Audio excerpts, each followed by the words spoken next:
O arco do Granolah finalmente acabou e dividiu um pouco as opiniões, né? Teve gente que curtiu, teve gente que não curtiu. Por isso eu tô trazendo tudo o que rolou nesse capítulo 86 do mangá de Dragon Ball Super. Frieza chegando, arrepiando. Teve coisa que eu não curti de verdade, teve coisa que eu acho que foi desperdício. Eu quero muito desabafar com vocês do que eu achei desse fim de arco. Eu acho que, de verdade, os japas estão vacilando. Toyotaro, Tio Akira tá vacilando em muitas coisas e eu quero realmente compartilhar com vocês. Vamos lá, vem comigo.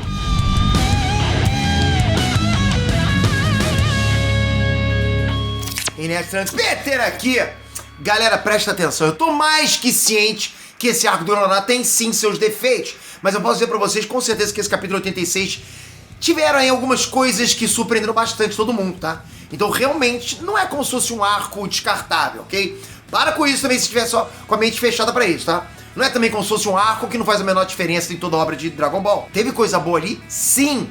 Mas de todas as coisas boas, a melhor delas, sabe qual é? Eu tenho voto no IBEST, eu tô falando sério. De tudo que acontece na obra do Dragon Ball que eu trago pra cá, lógico, pô, IBEST me ajuda pra caramba. Obrigado de coração, galera. Vocês são casco. Eu vou falar uma parada pra vocês. Sério. Eu tô num quarto de hotel, dá pra perceber, né?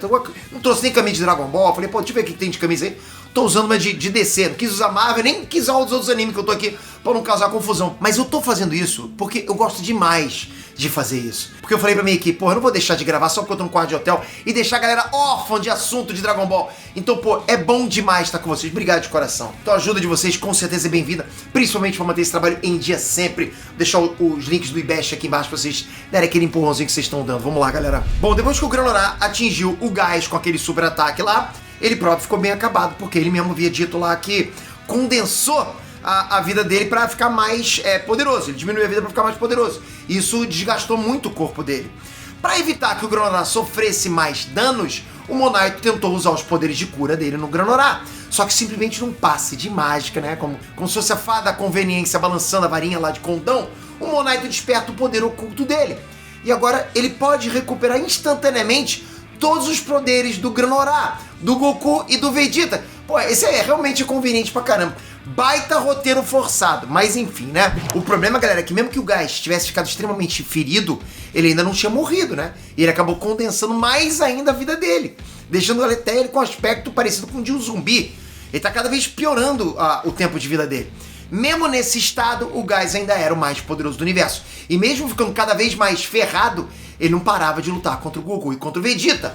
Maneiro demais, tá muito poderoso. Só que quando a Maki e o Oil viram o que estava acontecendo com o Gás, eles foram pra cima do Eric e gritaram pra ele mandar o Gás parar com aquilo. Porque, tipo, não era normal o que estava acontecendo com ele. Então o Eric acabou revelando que quando o Gás ficou forte, ele condensou a vida dele até o máximo possível.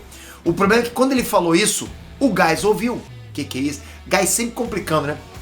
Galera, vocês percebem o quão mal o Eric é? Vocês perceberam o que aconteceu agora?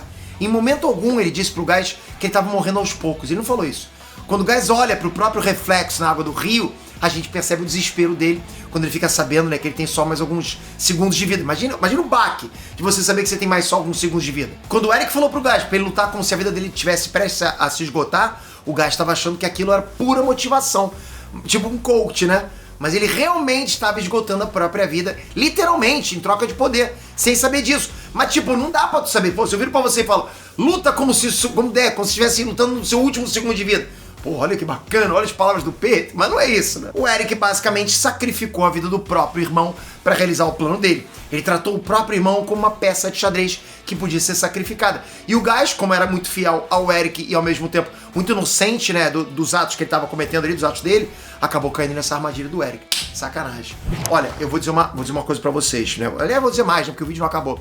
São poucos os vilões de Dragon Ball que eu consegui sentir raiva igual eu sinto desse Eric. Esse Eric tá quase nível Joffrey. Não chega tanto, mas eu tô sentindo raiva. Mas isso em si não é ruim. A pior coisa que você pode sentir por um personagem é indiferença, concorda? Ou você gosta muito, ou você não gosta nada, você odeia aquele personagem. Mas, pô, você tipo, tanto faz, sabe? Se o vilão faz você sentir raiva dele, é porque, tipo, ele foi bem construído. E isso você pode ter certeza que é inédito em Dragon Ball. Porque normalmente a gente gosta dos vilões de Dragon Ball. A gente gosta, dá like pros vilões de Dragon Ball, né? Tanto que a gente quer ver eles de novo, mesmo depois que eles morrem. Mas com o Eric é diferente, você nunca viu isso acontecer. Ele entra realmente na categoria de vilões que a gente ama odiar. Tipo o Homelander de The Boys, sabe? É disso que a gente tá falando. Vai me dizer que você não gosta do Homelander. Esse é o tipo de vilão que eu tô falando. Mas, né, porra, diante de um cara desse, a gente não deseja coisa boa, né? A gente quer que ele coma mais bifa. É por isso que o tio Aquila e o Toyotaro fizeram questão de dar fim a ele com ninguém menos que o Freeza. Olha isso, que é provavelmente o cara mais assustador do universo inteiro. Cara, quando a gente fala em Freeza, o Freeza é maneiro demais, né? Como a gente gosta. Tipo, se é pra assustar um outro vilão, tem que ser um vilão que a gente gosta, né? O que acontece foi que o plano do Eric era chamar o Freeza pro planeta serial pra supostamente fazer um tipo de acordo com ele. Mas na verdade o objetivo era atrair o Freeza pra que o Gás matasse ele. Só tem malandragem, galera. O problema é que o Gás, pô, não conseguiu eliminar nem o Granolah, nem o Goku e nem o Vegeta. Então o Freeza chegou, o Gás foi pra cima dele, mas o Freeza usou a transformação Black dele, transformação novíssima, né? E matou o Gás, estilo Saitama, com um soco. Galera, um fucking soco estilo Saitama. Pô, podia ter usado a camisa do One Punch Man, tá vendo? Exatamente. Se eu soubesse que eu até lembrei desse negócio agora. Depois que o Freeza matou o Gás, o próprio Freeza se encarregou de matar o Eric. Freeza tá radical, né? Ele matou o Eric dizendo, inclusive, que ele já desconfiava do plano do Gita há 40 anos atrás. Mas que ele manipulou o Gita pra fortalecer o exército dele. Sinceramente, galera, vem cá, chega aqui. Mega diálogo forçado esse, hein? Tá assim ultimamente. O próprio Eric, nesse arco, deixou claro que ele vendia os planetas e repassava só uns 10% do dinheiro pro Freeza. Então como é que os Rita fortaleciam o exército do Freeza e não o contrário? É muito estranho, hein? Então, bem a estilo Freeza, ele humilha o Eric. Diz que ele é e sempre foi o mais fraco dos Rita e depois mata ele com uma rajada de energia. Pô, Freeza é radical. E, porra, eu gosto do Freeza, galera. Bom, Goku e Vegeta tentam lutar contra o Freeza usando o instinto superior e o ego superior. É os dois de cada um lá, né? Mas o Freeza, mais uma vez, usa a forma Black e arrebenta os dois com muita facilidade. É difícil entender isso aí, né? Mas deixa eu aproveitar e voltar um pouquinho aqui e corrigir uma coisa que eu disse na análise sobre o Black Freeza, ok? Eu disse que o Freeza foi para outro universo, mas eu tava equivocado, né? Na verdade, a tal sala do tempo que ele treinou por 10 anos não tava em outro universo, mas sim no próprio universo 7, em um dos planetas que ele conquistou.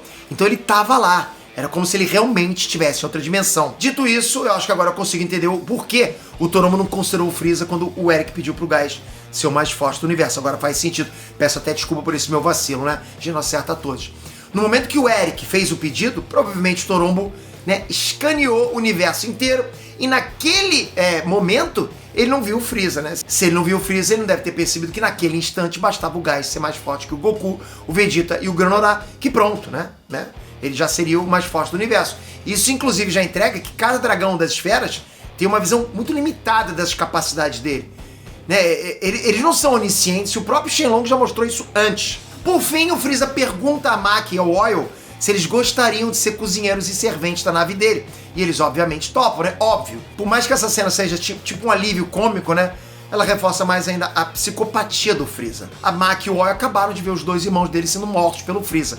E agora os dois vão trabalhar para o Freeza. E não é pelo dinheiro. É só porque eles sabem que vão ser mortos se não fizerem isso. É muito parecido com o que aconteceu com o Vegeta há muito tempo, né?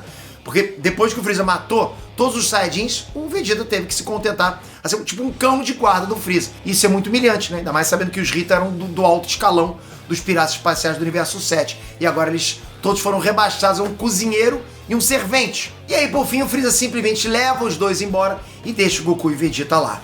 O Granolah simplesmente ignora a presença do Freeza, que pra mim foi algo muito desperdiçado. Sabe? Eles podiam fazer o Granolah e o Freeza se encararem, pelo menos por um breve momento, sabe? Mas isso não aconteceu. Então o Whis aparece, cura o Monaito, rola uma conversa final entre o Goku, Vegeta, Granolah e Monaito, né? Com o famoso treinem pra lutarmos de novo, né? Que é um praxe em Dragon Ball. Então o Whis leva o Goku e Vegeta embora. Aí durante o trajeto até a Terra, o Goku até pergunta se o tal guerreiro mais forte do universo da profecia do Peixe Oráculo por acaso era o Freeza. Mas o Whis simplesmente disse: quem sabe, né? Who knows? E depois completa dizendo que em algum lugar do universo deve ter alguém mais poderoso.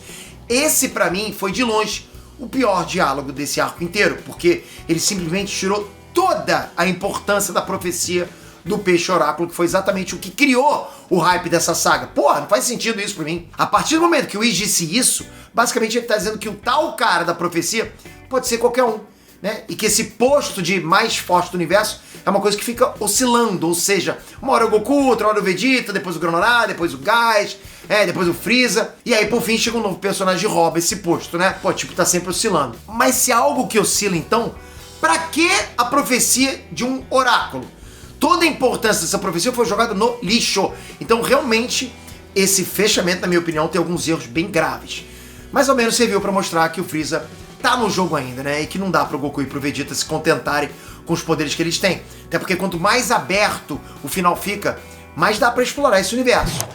E vocês, o que vocês acharam desse arco? Vocês estão hypados pro próximo arco? O que vocês querem ver? O que vocês não curtiram? Vocês concordam com as minhas opiniões? Caprichem nos comentários, bota pra... Agora é hora de vocês botarem pra fora tudo que vocês estão sentindo da obra de Dragon Ball. Vocês curtiram o caminho que tá tomando? Vocês acham que estão vacilando? O que você acha? Comenta aqui embaixo, se puder dar aquele votinho no IBEST pra ajudar pra caramba. E se inscreve aqui no canal. Faça isso, se você não tá inscrito, se inscreve no canal. Me ajuda a continuar esse trabalho sem parar. Eu só vou parar quando tudo esfriar. Mas não tá deixando, vocês não deixam de esfriar nunca. E eu só tenho agradecimento pra vocês. Onde eu vou, eu levo esse canal comigo. É amor demais, galera, por vocês. Obrigado de coração. Até a próxima. Fui!